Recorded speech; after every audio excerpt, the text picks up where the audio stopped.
नमस्कार, जय मल्हार सगळ्यांना। आज नागपंचमी आहे, तर सगळ्यांना नागपंचमीच्या शुभेच्छा सगळ्यांना। आज मम्मीने मला एक खूप सुंदर गोष्ट सांगितली की म्हटली की पूर्वी आता आपण नागोबाचे वारुळे वगैरे राहिले नाहीत कुठं शहरामध्ये वगैरे, गावामध्ये असतील पण शहरामध्ये नाही, बरोबरच आहेत, नाही म्हणजे नाहीच राहिले आता कुठं। तर मग आपण शहरामध्ये काय करतो, दुकानामधून ते नागोबाचा असं फोटो घेऊन येतो ना, एका दुकानामधून पूजा करण्यासाठी देवाऱ्यावरती।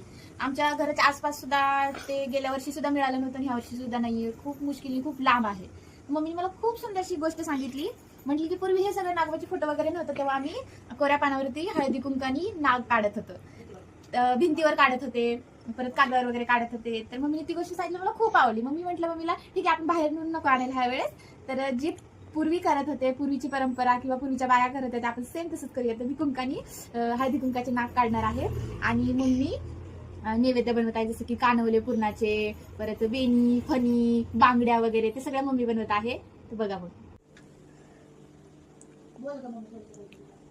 नागपंचमीच्या सर्वांना खूप खूप शुभेच्छा। बघा मी कानवले नागोबाचे निवेद दाखवण्यासाठी कानवले येणी फणी, हे कानवले झालेत पूर्णाचे, करंजी टाईपच करतो आपण। येणी फणी आणि 5 दिवे आणि कुंकाचा करंडा, हे असं बनवावं लागतं।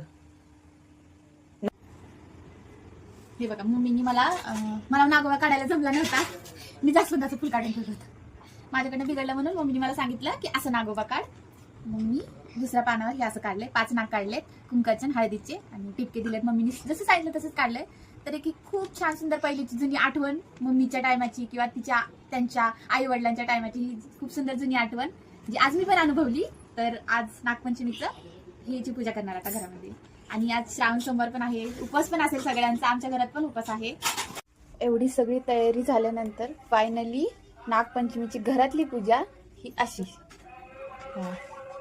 मग अशी दाखवलंच मम्मीने। हे कानवले पुरणाचे, त्याच्यावरती शेवया, वेणी, फणी, करडा, दूध, ह्या लाह्या आहेत ना, ह्या लाह्या ह्या आपण घरीच बनवल्यात मम्मी, ज्वारीच्या लाह्या।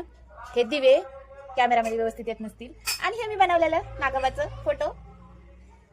घरामध्ये नागपंचमीची पूजा ही अशी आहे ना, सुंदर।